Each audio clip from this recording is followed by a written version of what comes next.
Flight 747, the Midnight Express, was traveling from Chicago to Seattle through the Montana desert.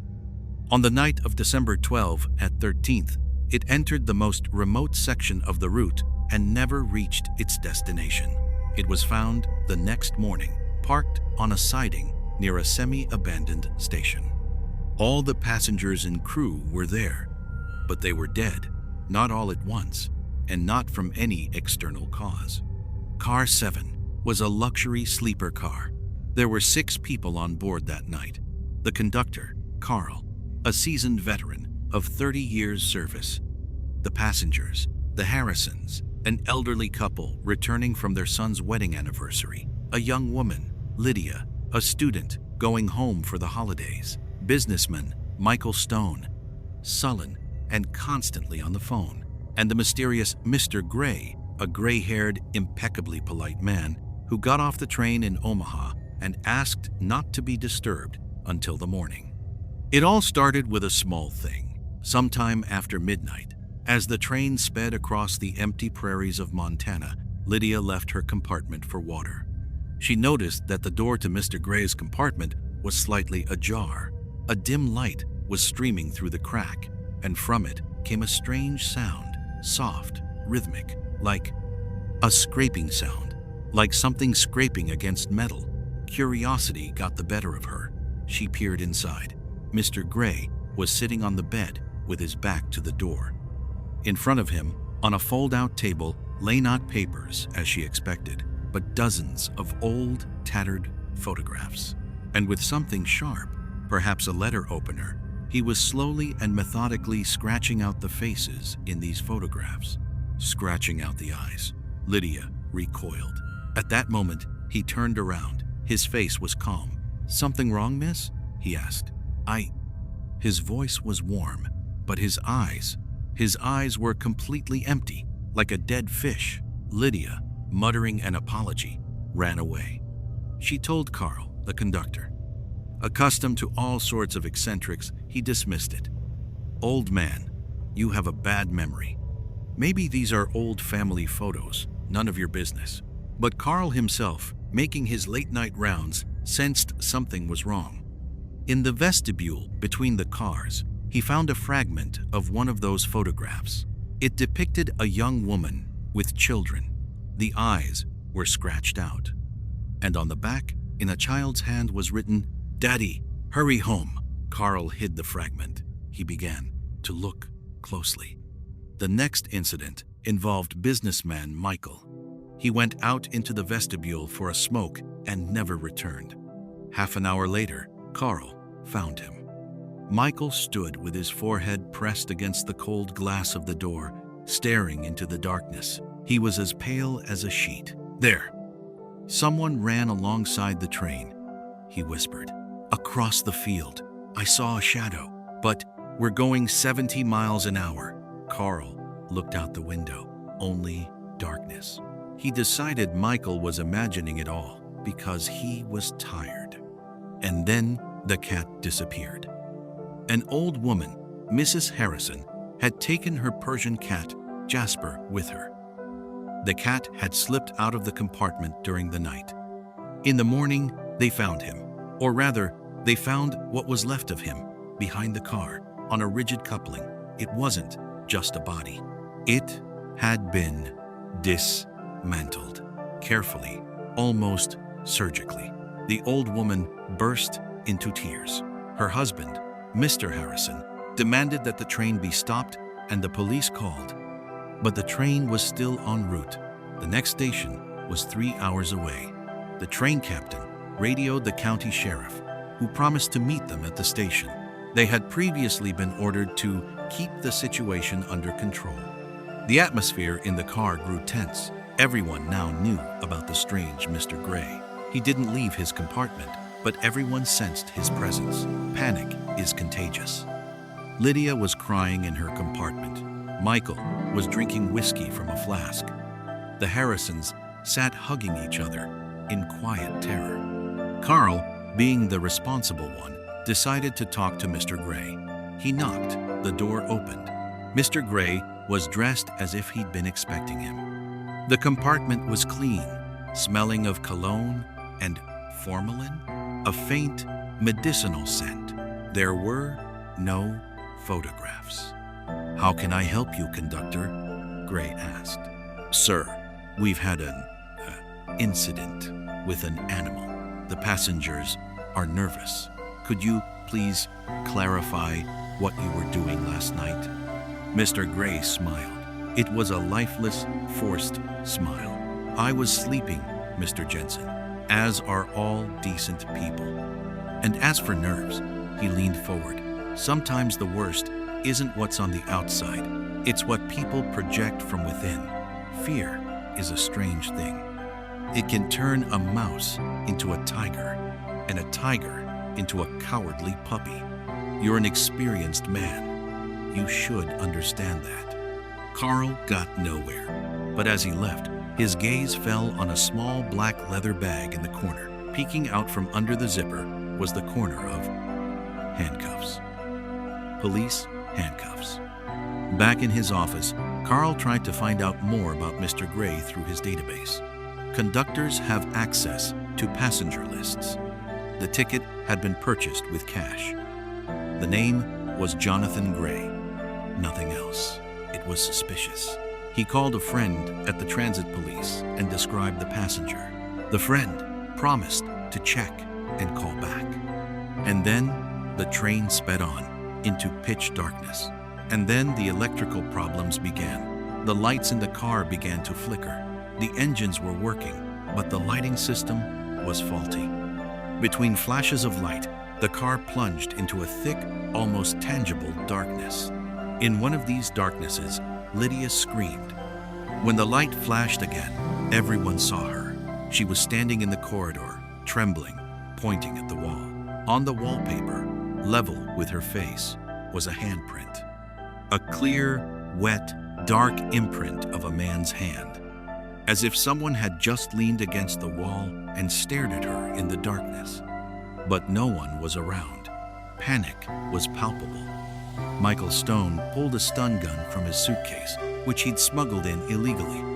"The next person who comes near my compartment, I'll shatter their kneecap," he shouted. The Harrisons were simply praying. And then Karl's friend from the transit police called back. His voice was tense. "Karl, listen carefully. Jonathan Gray. His body was found in the Platte River 2 weeks ago. He drowned. The person riding in your car is using his documents. Hey, be careful. We're sending a helicopter, but we're still a long way from you. Isolate him if you can. Don't make contact with him."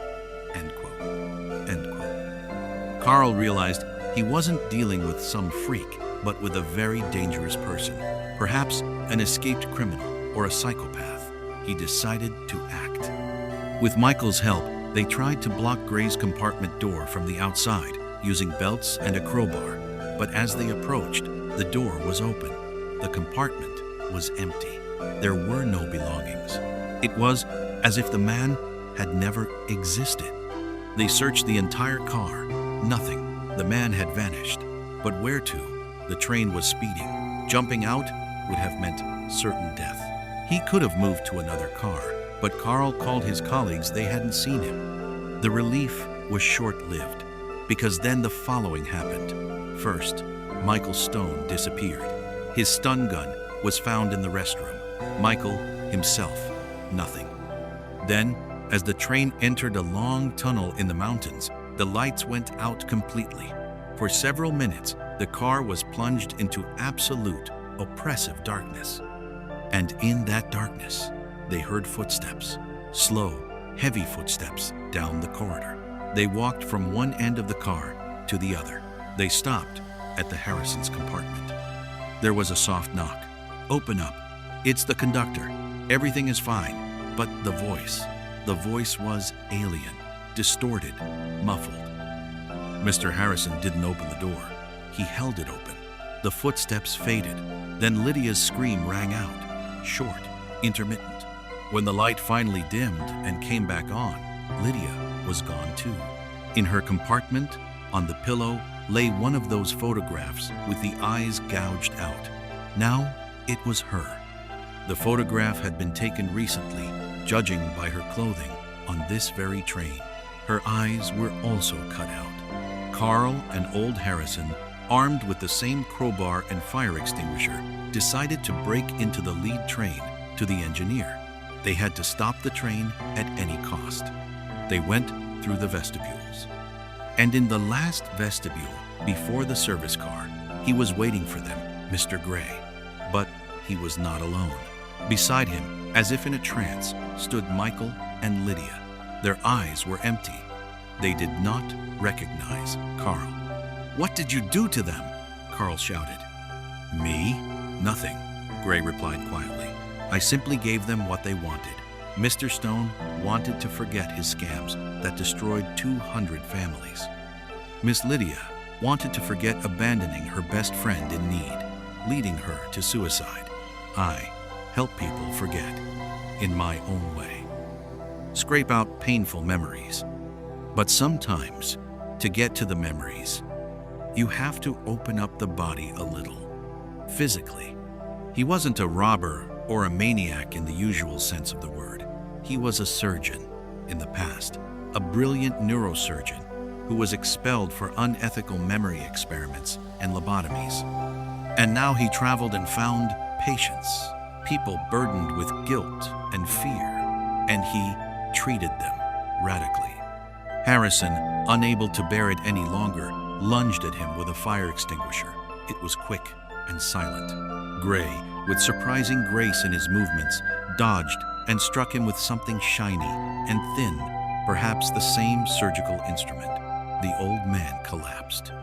Karl retreated into the car and barricaded the door. He was left alone against 3, the psychopath and 2 zombified assistants. He called the engineer, shouting into the receiver, "Stop the train! We have a killer!"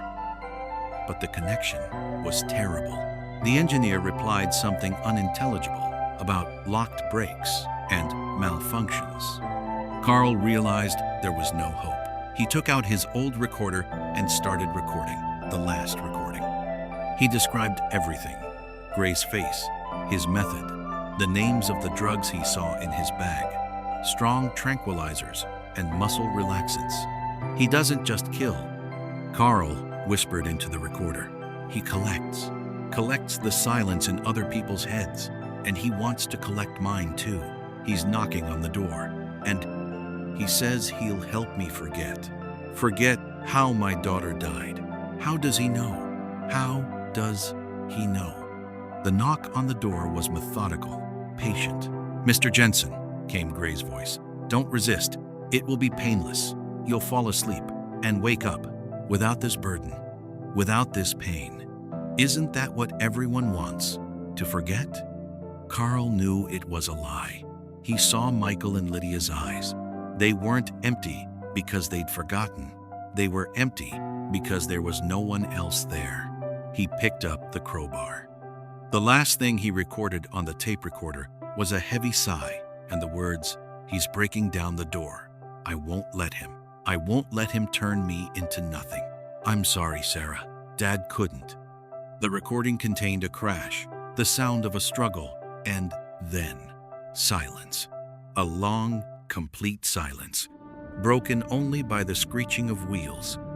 The train finally stopped at the next station in the morning. When the local sheriff and the ambulance crew entered car #7, they found a scene straight out of a mental hospital. Harrison was dead. His wife, sitting next to him, was alive, but she didn't say a word, just rocked back and forth. Michael Stone and Lydia sat in the adjacent compartment, holding hands and staring into space. They didn't answer questions. The doctor diagnosed a catatonic stupor, likely caused by powerful psychotropic drugs. Conductor Karl Jensen was found in his office. He was alive, but his gaze was as blank as the others. He didn't recognize anyone. He clutched a tape recorder. A bloody surgical scalpel lay on the floor nearby.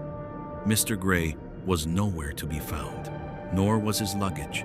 He had vanished, as if he had vanished into the pre-dawn fog outside the window. The investigation had reached a dead end. The official version a group psychosis, possibly caused by carbon monoxide poisoning due to a faulty heating system, and an attack by one of the passengers, Karl, on the others while in a state of mental illness. His scalpel, a personal item. The reason for its presence is unknown. Carriage number 7 was decommissioned and sent to the scrapyard. But the mechanic who dismantled it later told a preposterous story in a bar. In one of the cavities under the floor, he found a small, carefully hidden bag. It contained photographs, handcuffs, unlabeled vials, and several notebooks. They described, in flawless English, procedures performed on people in various cities, trains, and buses. And the last entry, dated that same morning, subject Jensen proved resilient. His pain was too deep, too delicious. This couldn't simply be erased. I had to take everything. The empty shell is also a result. The silence in car #7 is now complete. Perfect. Time to move on. The next trip is on the bus to Vancouver. So many new faces. So much silence that needs to be pieced together. Those books disappeared somewhere. They weren't included in the case file. And those found in the car are still alive in various closed institutions. They don't speak, they don't look, they just exist.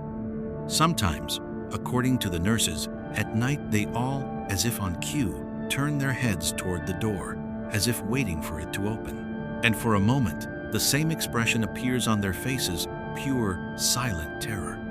Because the worst thing isn't death. The worst thing is being left to live in complete, impenetrable silence inside your own head. And you know that someone else is now holding your memories, your pain, your life, like a souvenir. And they're out there somewhere, looking for a new collection of silence, perhaps already in the next car, or in the next compartment, or simply waiting at the next station.